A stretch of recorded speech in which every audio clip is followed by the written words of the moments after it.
Ladies and gentlemen, welcome to another edition of Dom Mafia Live. You already know what time it is, baby. We are live Monday through Friday at 11 a.m. EST, 5:15 p.m. EST. I am so pumped because this Buffalo Bills team, for the first time in Bills versus Chiefs playoffs ever, we're going to be healthy, folks. We are going to be healthy. At least that is what the injury report suggests. We heard updates on Matt Milano. We heard updates on Taron Johnson. We heard updates, of course, on Taylor Rapp, and then several others. But it leads me to believe that for the first time, when we are going up against the Kansas City Chiefs, we are not going to be having to rely on practice squad players and guys off of the damn couch to cover Travis Kelce, to cover other skill position players over there. I'm so excited to dive into it. Guys, please do me a favor immediately. 156 of you, 164 of you in here in total, 95 on YouTube, 69 of you on X. Spam Go Bills in the chat. Spam Go Bills in the chat. Let's go on ahead and let's bring this energy up where it needs to. I need to give a giant shout out to today's sponsor, folks, and that just so happens to be the law offices of William Matar. If you were hurt in a car, folks, you best damn believe you gotta call William Matar, #1 car accident attorney in the state of New York. I am not wishing a car accident on any of you guys. However, if it does happen, have to make sure that you get that right representation, and William Matar should be your first call. Shout out William Matar Law Offices for being a proud sponsor of this channel. Shout out my guy, dude. Shout out my guy, and shout out each and every single one of you in the chat. We have, and let me remind you all, the injury report for today, and that's the Buffalo Bills, right? And a lot of us are sweating. Let's be completely honest with ourselves here. We saw a couple of our defensive players go down, something that I would relate to as a banged up notion. Like, we were really nervous that this team was going to once again go through a matchup with the Kansas City Chiefs with some of our key defensive players out, right? Like, we saw Matt Milano be pulled off of the field for the final 3 games of the Bills-Ravens game. We saw Taron Johnson go down with what appeared to be a shoulder injury, but he finished the game, thank God. Taylor Rapp was carted off. So all of us were sweating and having a damn heart attack at the end of the day. But it is what it is. I'm excited to go through all of this injury report, unpack with you guys, and then we're also going to be welcoming on my good friend Thomas to discuss the matchup, his overall thoughts, things to watch out for, because this game is coming soon, and I cannot wait for kickoff. I have spent several sleepless nights looking forward to this game, and I'm so glad that I have all of my friends in the live chat, Bills fans, Chiefs fans alike, NFL fans. Welcome. I appreciate you. City Bert, do we trust Bass to come through when we need it most? City Bert, $2 donation. I'm going to tell you what, man. I think that Tyler Bass has, without a doubt, redeemed himself, right? He has been nothing but locked down. He has been Bass-o-matic since he ended up kicking that game winner against Miami. And at the beginning of the season, I was under the impression that the dude had the yips, right? He forgot how to kick due to pressure. Maybe he remembered that wide right at Bill Stadium during the divisional round. And I think you need a play like that, in which that he had against the Miami Dolphins earlier in the regular season, to sort of wake your ass up and convince to yourself again that I am that dude. And Bass has been very consistent. He's been very, very consistent. And you know what? I'm a sucker for a feel-good story. And let me tell you something, ladies and gentlemen. Nothing would make me happier. It probably would cause a heart attack, because I pray to God this game is not that close where we are requiring a field goal from Tyler Bass to ultimately end up winning it. But TB, baby, TB, he's been that dude. And if he is the one that ultimately decides the game for us, what a damn story. Like, what a damn story of redemption. Absolutely beautiful. Shout out to City Burt for going on ahead, starting off this game with a super chat to help me out. I appreciate that. Donald Darko, will we actually be able to get pressure for once? So the thing is, Donald Darko, is that this team has actually been doing a wonderful job at getting pressure. It doesn't relate into sacks, right? Which is the sexy stat, like actually finishing and actually getting to the quarterback and bringing him down. But this team for the past couple of weeks has been pressuring Lamar Jackson more than he has all season long, pressured Bo Nix more than he was pressured all season long. This team is causing pressure, ladies and gentlemen. I promise you that. We're not necessarily getting home, but I'm anticipating and hoping for a massive game from this defensive line. I think pressure has been fantastic in the playoffs. All we need to do is just hope that we can continue to do so, especially going into Arrowhead. This is absolutely insane. Yes, I trust Tyler Bass. We got to win by 2 touchdowns. Kansas City fans' heads would explode. J-Dog, is there an AFC East roundtable tonight? There certainly is, my friend. It's going to be starting off at 7 p.m. EST. It's going to be a beautiful thing. Teleporting goalposts. Staff boy, what's going on, man? Tonight, I will try to jump on during the Patreon section. I got department training tonight. Let's hope we finish in time. No issue, man. No issue. Super proud of you for going on ahead and making that dream come true, man. A lot of respect for what you do over there. We really need Tyler Bass in clutch for this game and maybe the Super Bowl. I'm going to just be focusing on one game at a time, but I entirely agree with you there. Sick to my stomach with anxiety for the AFC Championship game, bro. Please, Bills, take us to the promised land this year. All of us are sick because it is the AFC Championship. So much is at stake. Patrick Hattrickless. Wow, look at that, man. The strays are already flying. Go Bills from St. Petersburg, Florida. Bitch slap Bob for me. I got you, bro. Bitch slap Bob.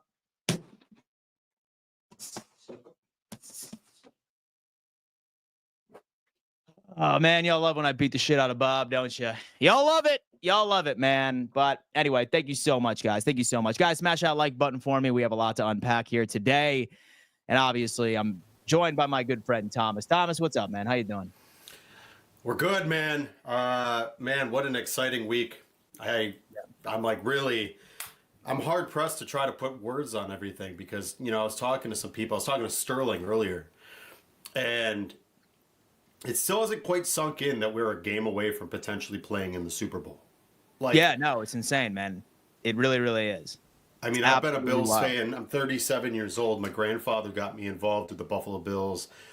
And for most of my life, it's been like doldrum, right? Like terrible team after terrible team. And we've been fighting this uphill fight for 5 years. So to now, I think this is the best opportunity we've had to be knocking on the proverbial door is... It's wild, bro. It's wild. Yeah, most definitely. I think your mic might not be turned on, by the way. Hold on. Just want to make sure we get that crispy audio up in here in the conversation, man. How about now? How does this sound? Oh my God. Perfect. Music to my ears, my friend. Beautiful. But no, man, I mean, I honestly feel the exact same way. It's been since 2020. And now, of course, it is the number one hurdle that we need to get over. I'm not sure about you, and I was very confident in this Bills and Ravens game last week, but I was under the impression that the only team standing in our way that I genuinely was scared of, that I thought that we were going to be sent home from, or we could potentially be sent home from, was the Baltimore Ravens. I thought that was the worst matchup that we had, and now when I'm looking at Kansas City, especially with this injury report that we just got, first time we've played them in the playoffs where we weren't missing multiple key contributors on defense, I'm nowhere near as worried as I was last week. We beat the Baltimore Ravens with an incredible defensive game plan, and now we're going up against a team in which I genuinely believe that we have a very, very good shot at beating by 10-plus points on Sunday. That's a hot take. Thoughts? Are you as nervous for the Chiefs? Like, I suppose we could put away the title of the game and the portion of the playoffs, but are you anywhere near as nervous for this Kansas City Chiefs game as you were for the Baltimore Ravens last week? So the Ravens pose their own threat because of just the unknown, right? Because we lost to them early in the season, and I didn't know if that was like they had our number now or it was a weird occurrence. Like I didn't. It was so far removed, being 13, 14 weeks, from that game. So I didn't know. There was nerves. I think there's always nerves in the playoffs. I think I had mentioned that with the Broncos, I was nervous because I didn't want to be first rounded by a rookie, right? Then it came to the Ravens. I didn't want Lamar Jackson with all the toxicity that the Ravens presented or their fan base. I didn't want to be knocked out by the Ravens by any stretch. So I think my nerves with this are just as we haven't beaten them yet in the playoffs. Like we beat them in the regular season, and that's impressive and that's fine and dandy. But when the rubber meets the road, until you do it in the postseason, it is what it is. Like I hate to say it, but it's like going on a date with a really pretty girl, but never being able to marry one. Like it's really nice and all. Like you got a date, but she never wants to settle down with you. Until you seal the deal, it is what it is. So I think there's that fear of Mahomes in the playoffs. Man, they're such a different animal, and every time you think you got them, you don't, right? Like every 13 seconds, we thought we had them last year, and my wife and I were at the game last year against the Chiefs in the playoffs, and going into halftime, the stadium was electric. I mean, every fan was like, "Well, we got these guys. We're finally getting past them." Lo and behold, we didn't.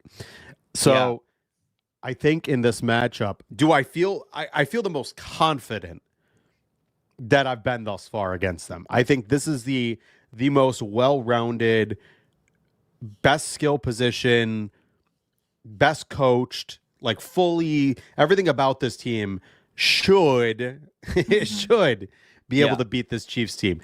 If you don't, man, there's going to be some weird questions to have, that you really have to have about do we have to have different direction going forward? Because how many times you keep running headfirst into the same wall?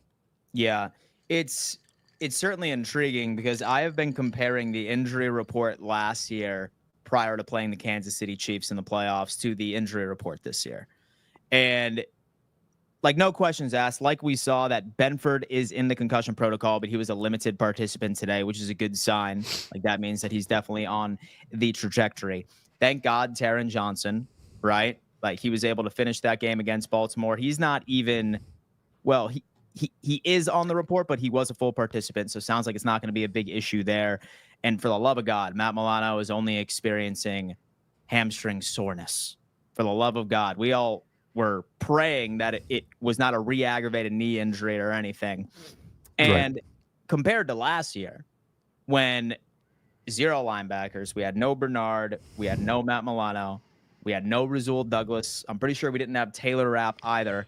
So now our only question mark on Sunday is Taylor Rapp. Actually, we didn't have Christian Benford, and we had Rasul Douglas on one leg. That's right. Because Rasul Douglas had a pretty severe lower body injury. Yeah. Yeah. So Rasul Douglas on one leg, and then Benford was not in there for that. And you had Tyrell Dodson with a torn labrum. I mean, that defense was really a shell of itself. Yeah. It was banged up. So now I'm feeling exceptionally confident. And now it's also been something that I have been obsessing over for the past couple of days. I just haven't had time to really go back because that narrative of, we always get the Chiefs in the regular season, but we always end up completely taking a dump during the playoffs. I'm curious to eventually look up each and every single injury report leading up to the Josh Allen versus Patrick Mahomes games and see how many key contributors we had missing during those playoff runs, because I have a gut feeling, especially during the 13-second game, I want to say that we were missing 1 or 2 guys, and then even during the AFC Championship as well. So I wonder if that's a narrative buster. And this upcoming week, like, we are finally going to get our answer, because from what I hear, KC is at full health right now as well. And so is the Buffalo Bills. So who truly is the better team? We are going to find out. Yeah, there's a lot of really fun matchups. Like, one thing that we didn't even talk about, they talk about everything they didn't have. We didn't have Dalton Kincaid earlier this season. We didn't have Spencer Brown early this season. Yeah. And the fact that we put up 31 points on them is pretty impressive, all things considered. Yeah. And this Bills team at that point, I think, has evolved from even when they were at where they were, right? Because Amari Cooper was pretty much a non-participant in that offense. I think this team now, like, if you look at what the Chiefs are, like, they got Pacheco back, but Pacheco has really been ineffective, if we're being fair. Like, he's not the same guy that he was before the injury. He is. Yeah. He is. Hunt's fine. Hunt is more of a downhill thumper type of running back, and that's fine. And he has burst. I like Kareem Hunt. In fact, I wanted the Bills this offseason to sign him. I thought he was a good back. I really like the way he runs. So that's no discrediting him, and I don't want people to think that. And he's good. He's just not what he was, and that's fine. But in terms of the offense itself, they haven't really been involving Marquise Brown, so we'll see what happens there. He hasn't really been going to DeAndre Hopkins. I mean, he goes to him, but not nearly as much as been going to Travis Kelce. So it's going to be interesting to see how you really game plan, because it's going to be dramatically different from this past week. I mean, if you look at it, the Bills don't have to worry about a running quarterback, because Mahomes doesn't really run. In fact, he's been taking more sacks this year than he has in previous years. You don't have to worry about Derrick Henry. He's gone.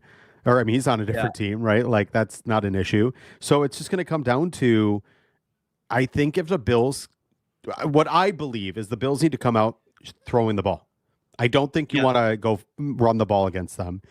I don't want to have a game where it's 5-6 possessions. I think the more possessions, the more likely the Chiefs are going to make mistakes, because that's what you want. The last time we played them last year, he had 2 interceptions. That's what you want. You want to put Mahomes in positions where he can make as many mistakes as possible. He doesn't make a lot of them, but when he does, you need to capitalize. Josh has been very good in the playoffs, so I'm going to lean on the fact that Josh is less likely to make or throw an interception in one of these games.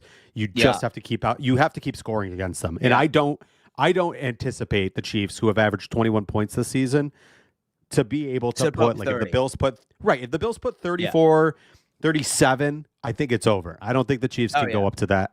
I mean, maybe Mahomes turns into Superman like he normally does, but like in my based on what I've seen from that team, and I've watched every single game of them this year, I just don't think it's going to happen.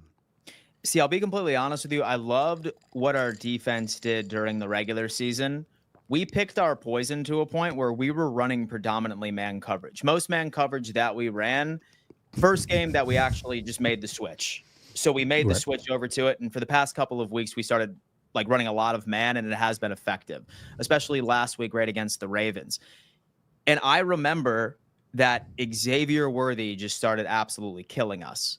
And at first, like, most Bills fans are just going to say, oh, yeah, like, that's Andy Reid just going on ahead, and he's trying to rub it in our face that we didn't take him and we took, so with the same thing as Coleman. But I love that game plan, because the reason he was targeting Worthy was because that was their only option at that point, because all of our man coverage was completely shutting down everybody. The geriatric D-hop, same thing with Travis Kelce for the most part. Like, we had that plan, running man coverage, which I think needs to happen again. I think if this Buffalo Bills defense allows this Chiefs team to hone in on one of their poisons and pick their poison by just running man, and if Xavier Worthy goes off, congratulations. But Patrick Mahomes is not really the type of quarterback anymore that stretches downfield. He loves being able to leverage those yards after the catch with those short passes, very much like the Buffalo Bills. I'm fine with that.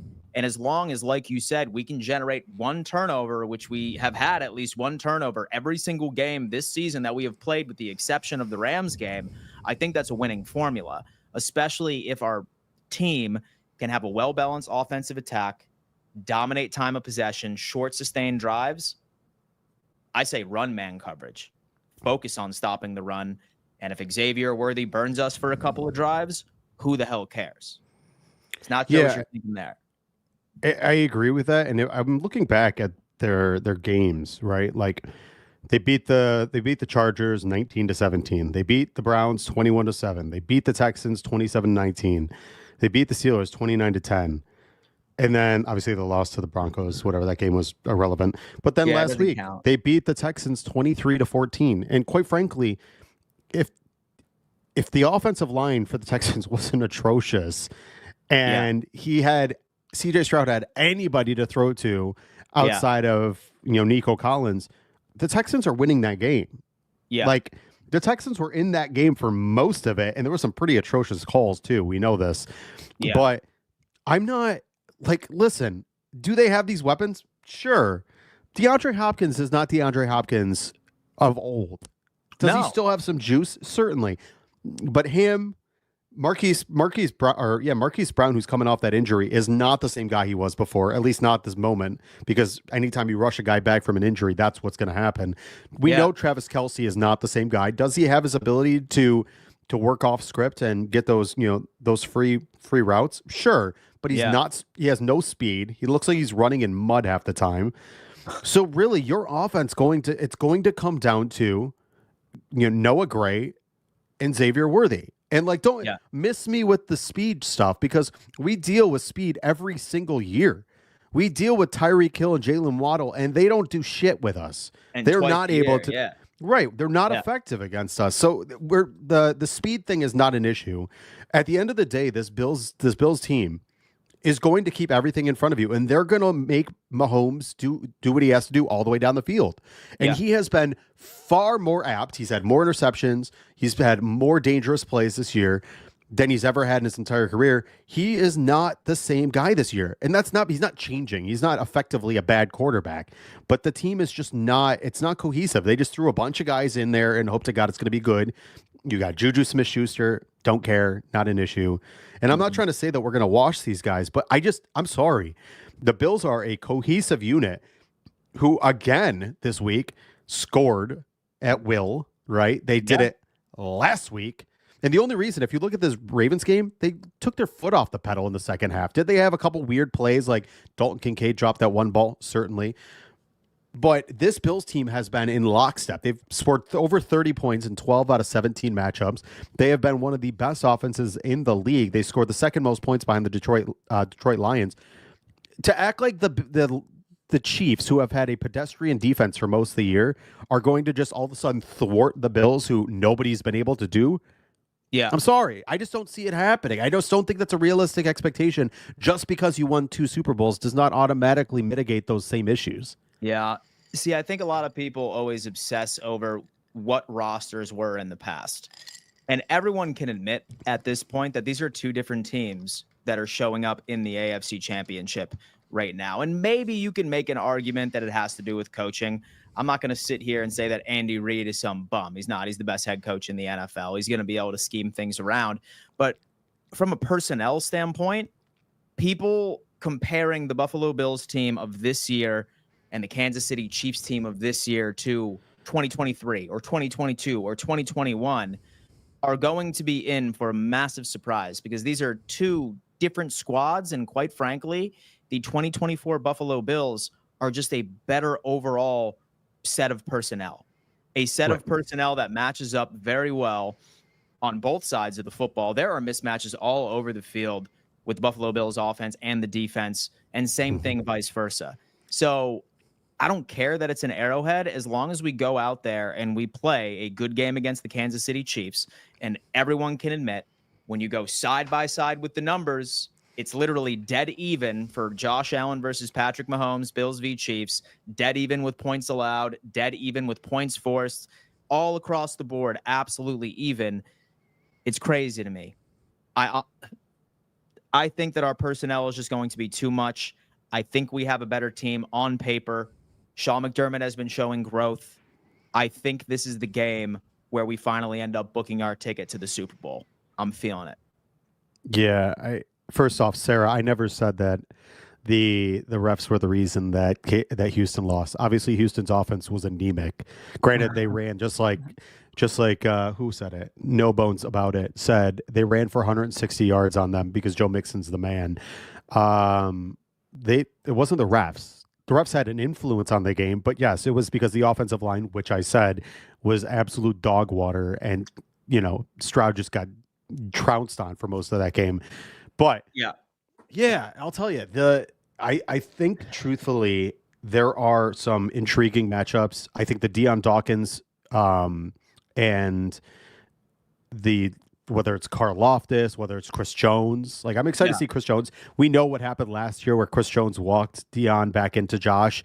I'm sure Deion is feeling a certain sort of way about getting some measure of retribution going into this game. The Bills Bills defensive line, that one thing that has been a huge point of emphasis, they have gotten a lot of shit talked about them that they can't deliver in the postseason. They're going to want to go after and get after Patrick Mahomes.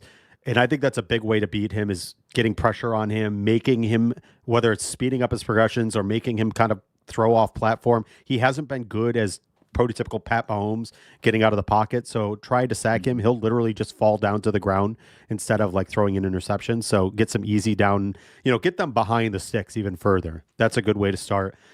But I think there's nice matchups to be had, right? Like, I think Khalil Shakir has eaten up every defense that he's played so far. He did really good against Marlon Humphreys this past week. The week before, he did really good in the slot against the Denver Broncos, who have a very good defense. He's done good against a lot of teams this year. So I think utilizing him, the tight end matchup has been something that the Chiefs have been 31st in the league against.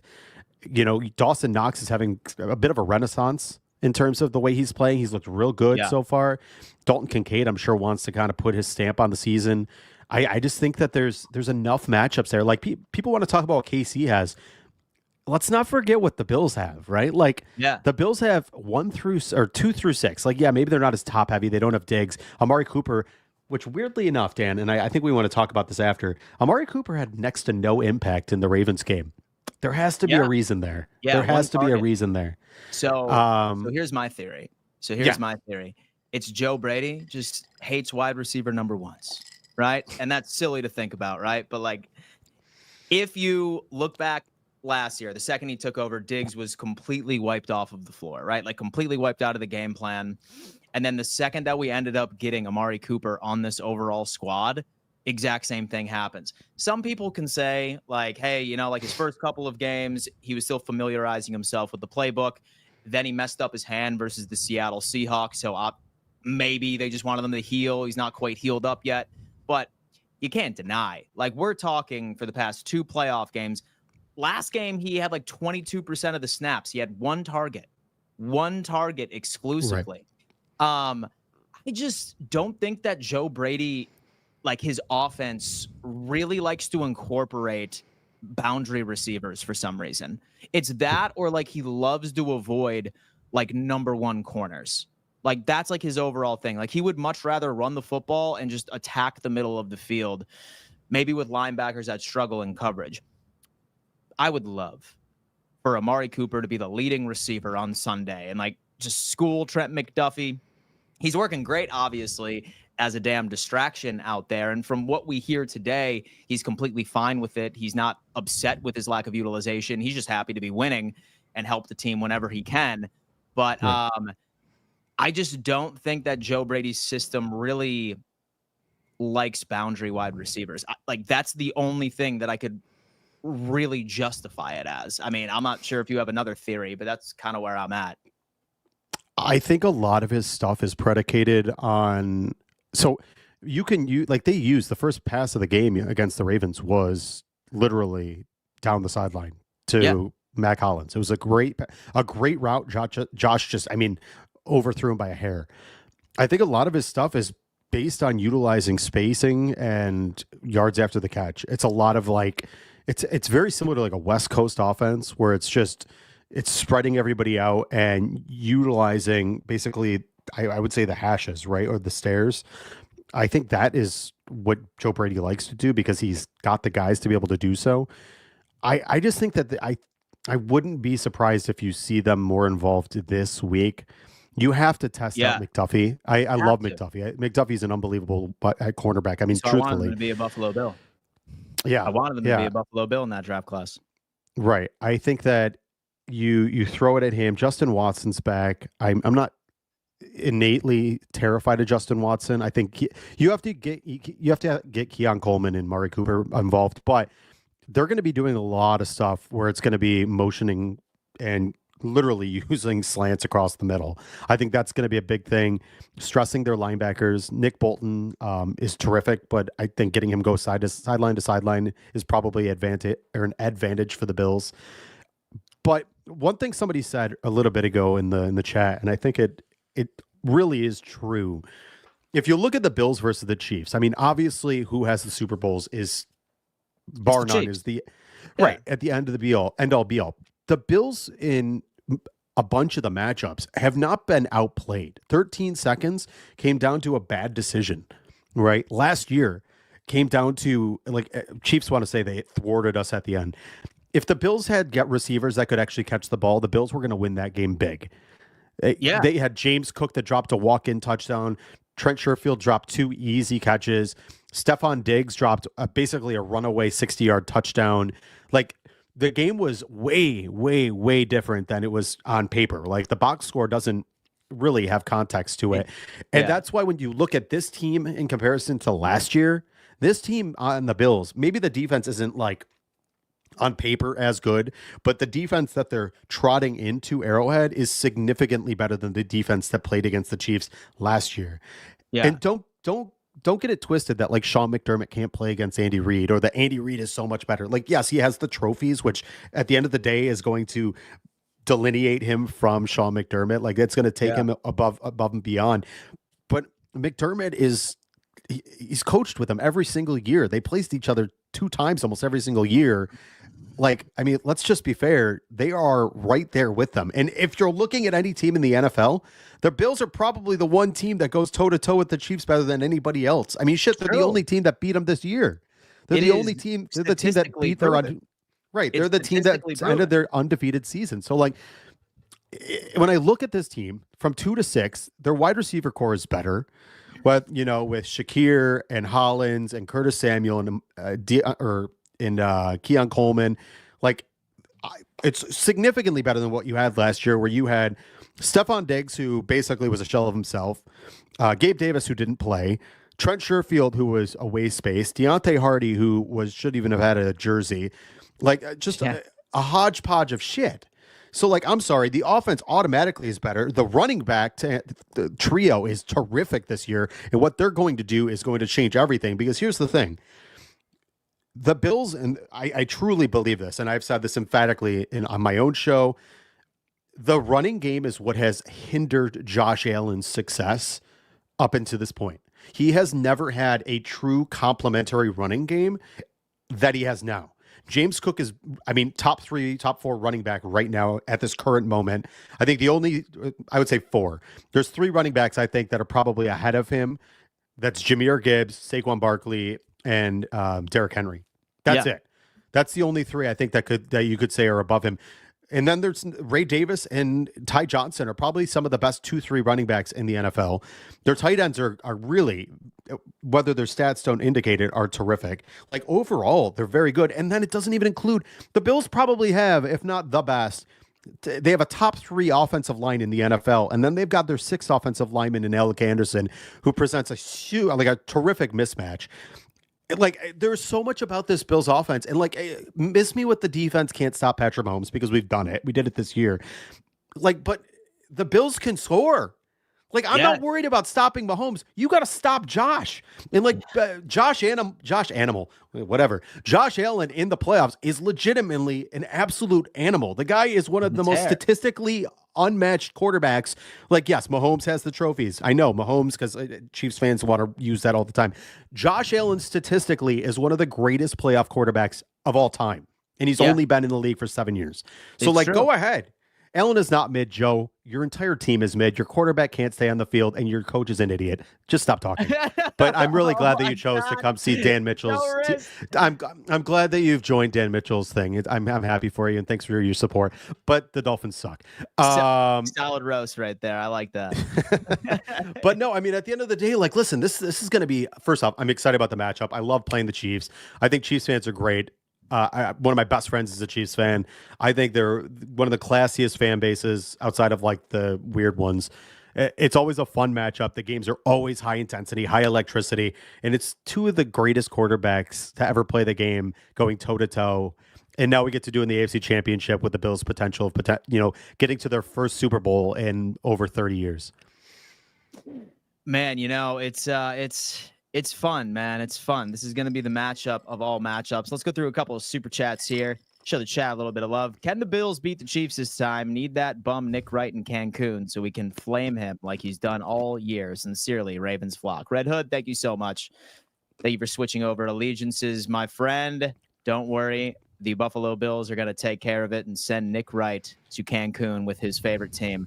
My personal opinion, if we contain Kelsey most of the game, they'll definitely put a damper in their game plan because Mahomes targets Kelsey at big moments, especially on third down. So we were talking about it, and as Thomas just eloquently put, he said, it looks like Travis Kelsey is out there running in mud. He's very slow. But a lot of people are just like, how in the hell is this dude in his own fucking zip code? Each and every single game that I turn on, he's in his own zip code. And I think I have a pretty good understanding behind it. I think that is only happening in zone coverage situations, right. Meaning I trust our personnel. I trust Matt Milano. I trust Bernard, whoever the hell that we want to assign to them. Again, we have to run man because Travis Kelsey is only getting open. Number one, I don't want to take it away. I think Travis Kelsey is the best tight end to ever play the game. I think it's over Gronkowski, but he's a good route runner. He is a good route runner, and that plays into effect. But if Buffalo can go on ahead and just assign man coverage for the vast majority of the game, have Milano, have Bernard on him if necessary, I think we can take him out of the game. In fact, I'm sitting here looking at receiving yards, and last game, Travis Kelsey went for 2 receptions and 8 yards. Just 2 receptions and 8 yards during our first matchup. And then Noah Gray went for 4 for 23. And that's largely why I think their tight ends succeed so much is because teams are running a lot of zone. And that's just where Patrick Mahomes lives and dies by those short passes right in the middle of the field. Hence why they're always so damn wide open. Last game, leading receiver was Xavier Worthy for 4 receptions, 61 yards. DeAndre Hopkins, 3 for 29. And Kareem Hunt rushed the ball 14 times for 60 yards.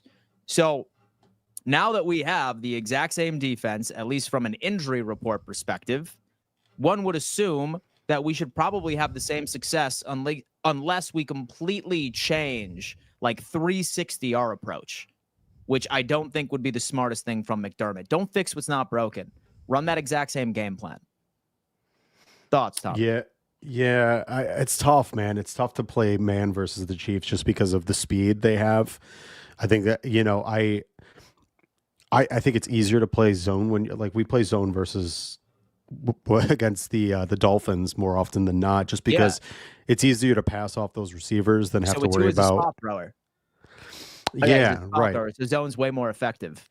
With right. And I just don't know. My thing with Mahomes is you're probably going to have a hard time just because of the fact of even with Marquise Brown not being as good as he once was. I just don't know if playing man because we don't have 2 corners that have elite speed. Like Rasul Douglas literally was getting choked out this past game of the Ravens because of speed. And then I love Christian Benford, but at the end of the day, Christian Benford is not notorious for having speed either. Like you want to play Kyrie Elam, I wouldn't suggest it, but that would be the guy that could go toe to toe with a Xavier Worthy. Again, wouldn't suggest it. I think playing zone is more likely just because you can literally pass off coverage and it's a little bit easier to contain what they're doing and keep everything in front. Could you potentially play maybe one side being a little bit man? It's not necessarily the easiest thing to do, but you do have the smartest people on the team. We do have corners that can play where half the field would be man and just maybe have Christian Benford run with Xavier Worthy and then everybody else be zone. It just means that you need everybody else to be really, really, really on their toes and play their 111th. So I would assume they're probably going to play a ton of zone against the Chiefs. They did it last game too. But you never know. Maybe they want to be a little bit more aggressive and play man just because of the fact that now they have more weapons that they didn't have last game. Yeah, it's going to be one, man. It is going to be one indeed. But tell you what, Thomas. So I sincerely appreciate you coming on, chopping it up with me today. How's the show been going? By the way, sorry about that. I know you hit me up after the Ravens game. I told you before, I was like, Thomas, I'm not going to lie to you, bro. I am passed out at 9 p.m. EST every single night. That's the sleep schedule that I have been on. But again, I am always available anytime before 9 p.m. EST. so you let me know next time. But how's it all going, man? Talk to us. The show is good. For anybody who doesn't know, I host a show called The Charged Buffalo Podcast with Sterling Furrow. It's on the Buffalo Media Network. Really a lot of fun. We enjoy it. It's every Thursday night at 8 p.m. It's been good. It had a really good response so far. Numbers are great. Better than I'd expect this early on. So, it's going well. And I'll tell you, we're excited about this week. I think we're all chomping at the bit to see what happens. And I'm a little nervous about Monday, man. I'm a little bit nervous because I don't know how. There's going to be two very paradoxical experiences based on what happens Sunday night. So I'm hoping Sunday is my son's second birthday party. So I'm hoping that's going to bring some luck, and I'll end the evening with a lot of happiness. So I was talking to my buddy Richie, right beforehand, because we're actually lucky enough to be going to the Super Bowl, which is awesome. And we were joking around, and I was like, I swear to God that if I get there and I need to ask Chiefs players questions about the upcoming game, I'm going to get, it's going to be so hard to be impartial without me just being so pissed off and feeling some type of way. So I'm terrified about that. I'm like, oh man, listen, it's the universe, right? It snowed in New Orleans last night, man. That's a sign. That's a sign that Buffalo's headed to NOLA for Super Bowl LIX, if I've seen one or not. Lynn just said it perfectly. Buffalo's best defense is our offense. I'll tell you, I think that you have to ride and die with Josh. He has gotten you here this far. He did every single time in the playoffs, minus maybe the Bengals game and against the Houston Texans in his rookie year. I keep going. I think Josh takes you there. And here's the thing, folks. I've said this. If Josh makes it to the Super Bowl, he ain't losing. Oh, yeah. Point blank, period. I don't care if it's the Eagles. I don't care if it's the Commanders. Whoever Josh plays in the Super Bowl, he ain't losing to them. And I'll be honest. I think I said a prediction earlier today. I think the Bills win 34-17 against the Chiefs on Sunday. 34-17 would absolutely be insane. I would have to rewatch the game and just freeze the screen and watch the sad expressions of Chiefs fans in the stadium for it. I would have to just soak it all up, and I would go on a reign of terror for about a week and a half, just going nuts on the Super Bowl content that would come up. But 34-17. King Jamie loves that one. Yeah, he does, man. King Jamie's my guy. Listen, guys, thank you so much for tuning in to another edition of Dom Mafia Live. As you guys know, I am live at 11 a.m. EST, 5:15 p.m. EST as well. My second show is largely turned into me having guests on. So look forward to seeing Thomas a lot more. Maybe Wednesdays, if he can go on ahead and commit to that, or randomly. Tomorrow, I am bringing on a Chiefs representative. His name is Cole. How about them Chiefs? Very good YouTuber, solid YouTuber from the Kansas City Chiefs side of things, where we get to understand his thoughts on the game and maybe some narratives that Bills fans were unable to pick up. Thomas, thank you so much for tuning in, my friend. I am looking forward to this matchup, and hopefully next week you and I are celebrating and running victory laps as we preview the Buffalo Bills and Washington Commanders Super Bowl. Love it. Go Bills. See you, brother. Peace.